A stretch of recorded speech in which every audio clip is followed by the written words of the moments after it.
ጤና ይስጥልኝ ሰለሞን አየነው እባላለሁ። በዚህ ቪዲዮ ስለ ኪቶጀኒክ ዳይት እናወራለን። የኪቶጀኒክ ዳይት ምንድነው? ምን ጥቅሞች አሉት? እንዲሁም ወደ ኪቶጀኒክ ዳይት መሸጋገር ከፈለግን ምን ማድረግ እንችላለን የሚለውን አብረን እናያለን። የኪቶጀኒክ ዳይት ምን እንደሆነ ለመረዳት መጀመሪያ ከመደበኛው አመጋገብ ተነስተን ማየት እንችላለን። በመደበኛው አመጋገብ በአማካኝ አንድ አዋቂ ሰው ከ100 እስከ 300 ግራም የሚሆን ካርቦሃይድሬት በቀን ውስጥ ይመገባል።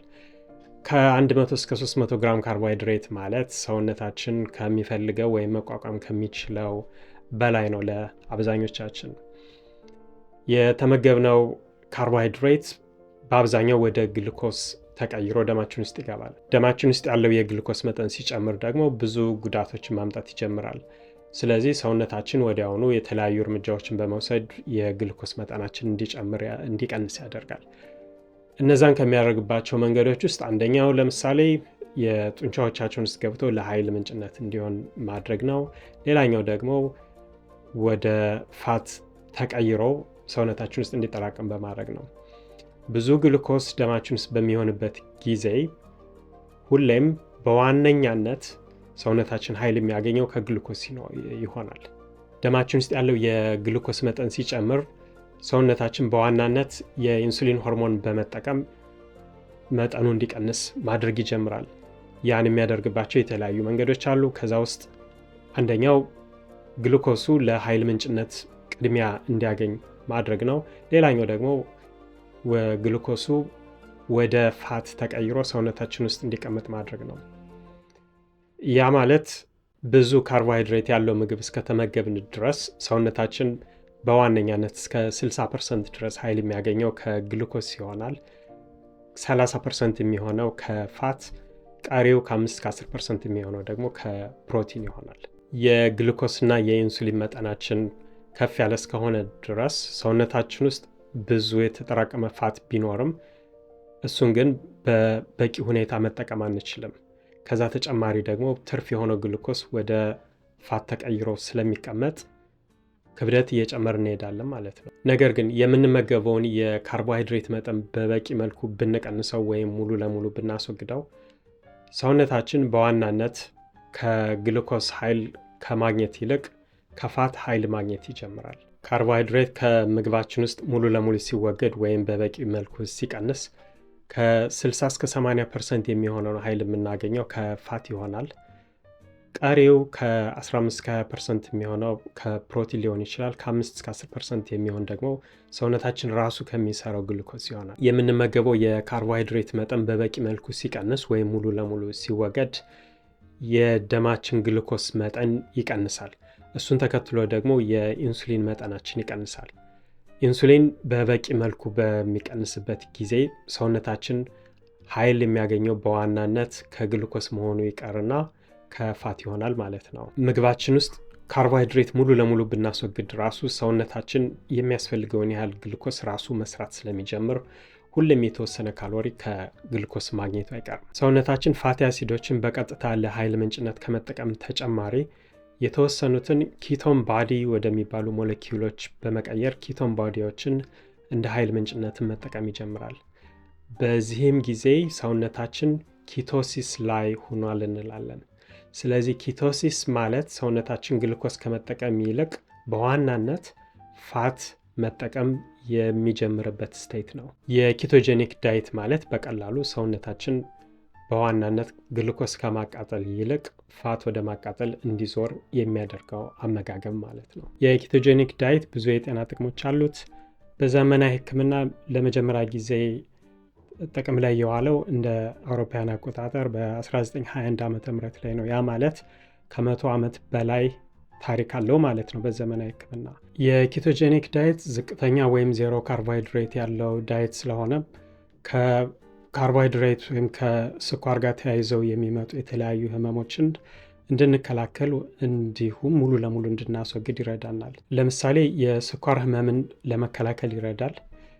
በዓለም ላይ በሺዎች የሚቆጠሩ ሰዎች የኪቶጀኒክ ዳይትን በመጠቀም ከስኳር ህመም ሙሉ ለሙሉ ነፃ መሆን ችለዋል። የቀሩት ደግሞ ቢያንስ የሚወስዱት መድኃኒት መቀነስ ችለዋል ወይም የሚያስፈልጋቸው የሚወጉት የኢንሱሊን መጠን በብዙ መልኩ ሊቀንስላቸው ይችላል። የኪቶጀኒክ ዳይትን በመጠቀም በቀላሉ ክብደት መቆጣጠር ወይም መቀነስ እንችላለን። የኪቶጀኒክ ዳይት ላይ በምንሆንበት ጊዜ ሰውነታችን የተጠራቀመውን ስብ መጠቀም ስለሚችል በቀላሉ ክብደት መቀነስ እንችላለን። ከዛ ተጨማሪ የኢንሱሊን መጠናችን ሲቀንስ ሌፕቲን እና ግሬሊን የሚባሉ ሆርሞኖች መጠን ይቀንሳል። እነዚ ሆርሞኖች ደግሞ ረሃብ እንዲሰማን የሚያደርጉ ሆርሞኖች ናቸው። የእነሱ መጠን ዝቅ አለ ማለት ረሃብ ቶሎ ቶሎ አይሰማንም ወይም በየጊዜው መብላት አያስፈልገንም ማለት ነው። ያም ደግሞ ክብደት እንዳንጨምርና ያለንን ፋት እንድናቃጥል ይረዳል። የኪቶጀኒክ ዳይት የተለያዩ ከነርቭ ጋር የተያዙ ችግሮችን ያግዛል። ለመጀመሪያ ጊዜ ኪቶጀኒክ ዳይት በሕክምና ዴቨሎፕ የተደረገው ኤፒሌፕቲክ ሲዥር ያለባቸውን ልጆች ለማከም ከ100 ዓመት በፊት።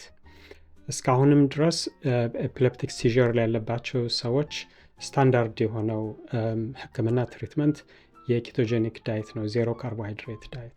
ከዛም ተጨማሪ የማይግሬን የራስ ምታት ላለባቸው ሰዎች የኪቶጀኒክ ዳይት ህመማቸውን በብዙ መልኩ ያሻሽልላቸዋል። የተወሰኑ ሰዎች ደግሞ ማይግሬናቸው ሙሉ ለሙሉ እንደተዋቸው ይመሰክራሉ። ፖሊሲስቲክ ኦቫሪያን ሲንድሮም ወይም PCOS በዓለም ላይ ሴቶች ልጅ የመውለድ ችሎታቸውን ከሚያጡበት ምክንያቶች ውስጥ ዋነኛው ሲሆን እሱም የሚከሰተው ብዙ የኢንሱሊን መጠን ደም ውስጥ ሲኖር ነው። የኪቶጀኒክ ዳይት የኢንሱሊን መጠን እንዲቀንስ ስለሚያደርግ ሴቶች ከPCOS ነፃ እንዲሆኑ ያደርጋል። ይህንን መንገድ በመጠቀም በጣም ብዙ ሴቶች መልሰው ልጅ የመውለድ እድላቸውን ማግኘት ችለዋል። የኪቶጀኒክ ዳይት ሌሎች በጣም ብዙ ጥቅሞች አሉት። በዚህ ቻናል ከኪቶጀኒክ ጋር የተያዙ ሌሎች ቪዲዮዎችን ይዤላችሁ ቀርባለሁ። ወደፊት ሰብስክራይብ ማድረግ አትርሱ። እስካሁን የኪቶጀኒክ ዳይት ምን እንደሆነና ምን አይነት ጥቅሞች እንዳሉት በአጭሩ ተረድተናል። የኪቶጀኒክ ዳይት መሞከር ከፈለግን ምንድነው ማድረግ ያለብን የሚለውን አሁን አብረን እናያለን። የኪቶጀኒክ ዳይት ዝቅተኛ ወይም ዜሮ ካርቦሃይድሬት ዳይት ስለሆነ በአጭሩ ማድረግ ያለብን ነገር ከምንመገበው ምግብ ውስጥ ካርቦሃይድሬቱን ማስወገድ ነው። እንደዛ በሚሆንበት ጊዜ ሰውነታችን ወደ ኪቶሲስ ይገባል። ሰውነታችን ወደ ኪቶሲስ የሚገባበት 3 የተለያየ መንገድ አለ። አንደኛ ረዘም ያለ ሰዓት ስንጾም፣ ሁለተኛ ሲርበን፣ ሶስተኛ ደግሞ ካርቦሃይድሬት ያለው ምግብ መመገብ ስናቆም። ሁሌም መጾም አንችልም፣ ሁሌም አንራብም። ስለዚህ በቋሚነት ኪቶሲስ ላይ ለመሆን ካርቦሃይድሬት ከምግብ መቀነስ ይኖርብናል። በቀን ምን ያህል ካርቦሃይድሬት ነው መመገብ የምንችለው ኪቶሲስ ላይ ለመሆን የሚለው ከሰው ሰው ይለያያል። በአጠቃላይ ለአብዛኛው ሰው ከ50 ግራም ካርቦሃይድሬት በታች መሆን አለበት በአንድ ቀን ማለት ነው። ለተወሰነ ሰው ከ30 በታች ሊሆን ይችላል፣ ለሌላው ሰው ከ20 በታች ሊሆን ይችላል። ያ ከሰው ሰው ይለያያል። እንደ ሰው የእንቅስቃሴ መጠን፣ እንደ እድሜው እና እንደ አጠቃላይ ጤናው ይለያያል። ኪቶሲስ ላይ ስንሆን በዋነኛነት ኃይል የምናገኘው ከፋት ስለሆነ ምግባችን ብዙ ፋት፣ መካከለኛ ሞዴሬት ፕሮቲን እና በጣም ዝቅተኛ ካርቦሃይድሬት ማድረግ አለብን። ጤነኛ ቅባቶችን ከቅቤ፣ ጮማ፣ አቮካዶ እና የወይራ ዘይት የመሳሰሉ ምንጮች ማግኘት እንችላለን። የእንስሳት ውጤቶች በሙሉ ሁሉም አይነት ስጋ ዝቅተኛ ካርቦሃይድሬት ወይም ዜሮ ካርቦሃይድሬት ያለው ስለሆነ የኪቶጀኒክ ዳይት ላይ መጨመር እንችላለን። ዝቅተኛ ካርቦሃይድሬት ያላቸው አትክልቶች ለምሳሌ ጎመን፣ ቆስጣ፣ ብሮኮሊ፣ ስታርች የሌላቸው አትክልቶች የካርቦሃይድሬታቸው መጠን ስለሆነ ኪቶጀኒክ ዳይት ላይ እነሱ መጠቀም እንችላለን። ከወተት ውጤቶች ደግሞ አይብ፣ ክሬም እና እርጎ የመሳሰሉት መጠቀም እንችላለን። ወተቱ ጥሬው እንዳለ ከሆነ ብዙ ካርቦሃይድሬት በጋላክቶስ እና ላክቶስ መልኩ ካርቦሃይድሬት ስላለው ወተት ከኪቶሲስ ሊያስወጣን ይችላል። ግን ፈርመንትድ የሆነ ወደ አይብ ሲቀየር ወይም ወደ እርጎ ሲቀየር የካርቦሃይድሬቱ መጠን ስለሚቀንስ በመጠኑ መጠቀም እንችላለን። ሰውነታችን ወደ ኪቶሲስ እንዲገባ ብዙ ካርቦሃይድሬት ያላቸው ምግቦች የግድ መቀነስ ይኖርብናል። አብዛኛዎቹ ጥራጥሬዎች ብዙ ካርቦሃይድሬት አላቸው። ከዱቄት የሚሰሩ ነገሮችን በሙሉ ማስወገድ ይኖርብናል። ለምሳሌ ዳቦ፣ እንጀራ፣ ሩዝ፣ ፓስታ፣ መኮረኒ የመሳሰሉ ምግቦች ብዙ ካርቦሃይድሬት ነው ያላቸው። የግሉኮሳችን መጠን ይጨምሩታል። እሱም ኢንሱሊናችን መጠን እንዲጨምር ያደርጋል። ያም ደግሞ ከኪቶሲስ እንድንወጣ ያደርገናል። ብዙዎቻችሁ ይህን መስማት ላትፈልጉ ትችላላችሁ። እንደ ኢትዮጵያዊነቴ ሙሉ ለሙሉ ረዳቸዋለሁ። ነገር ግን ጤፍ ብዙ ካርቦሃይድሬት አለው። 100 ግራም የጤፍ ዱቄት እስከ 75 ግራም የሚሆን ካርቦሃይድሬት አለው። በደንብ በወቅቱ የተጋገረ እንጀራ 100 ግራም እንጀራ ከ15 እስከ 20 ግራም የሚሆን ካርቦሃይድሬት አለው። ከዚህ ላይ እንዴት ለብዙ ትውልድ አያቶቻችንና ቅድመ አያቶቻችን ሲመገቡት የነበረው ምግብ ለእኛ ጎጂ ሆኖ ሊገኝ ይችላል ብላችሁ ልጠይቁ ትችላላችሁ። ይህም ተገቢ ጥያቄ ነው። ግን ማስተዋል ያለብን የምንመገበው ምግብ አንድ ቢሆን ራሱ የምንኖርበት ኢንቫይሮንመንት ግን ተቀይሯል። ብዙ የአካላዊ እንቅስቃሴ የምታደርጉ ከሆነ ብዙ ካርቦሃይድሬት ልትቋቋሙ ትችላላችሁ።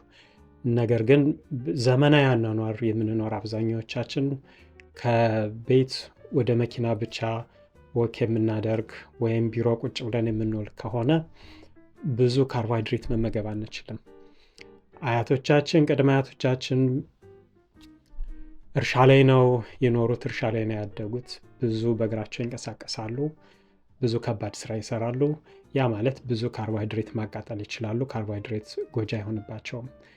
ያ ግን ለእኛ የተለየ ፒክቸር ነው። ዝቅተኛ ካርቦሃይድሬት ያላቸው ምግቦች ለመለየት የሚያስችላችሁ ነፃ የፒዲኤፍ መመሪያ ዳውንሎድ ለማድረግ ዲስክሪፕሽን ላይ ያለውን ሊንክ ይጠቀሙ። በኪቶጀኒክ ዳየት ሊጠቀም ይችላል ብላችሁ የምታስቡት ጓደኛ ወይም ቤተሰብ ካላችሁ ይህን ቪዲዮ ሼር ማድረግ አትርሱ።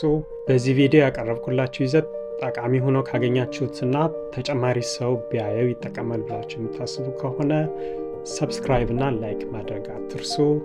በተመሳሳይ ቪዲዮ እስክንገናኝ ሰለሞን እባላለሁ። ጤና ይስጥልኝ።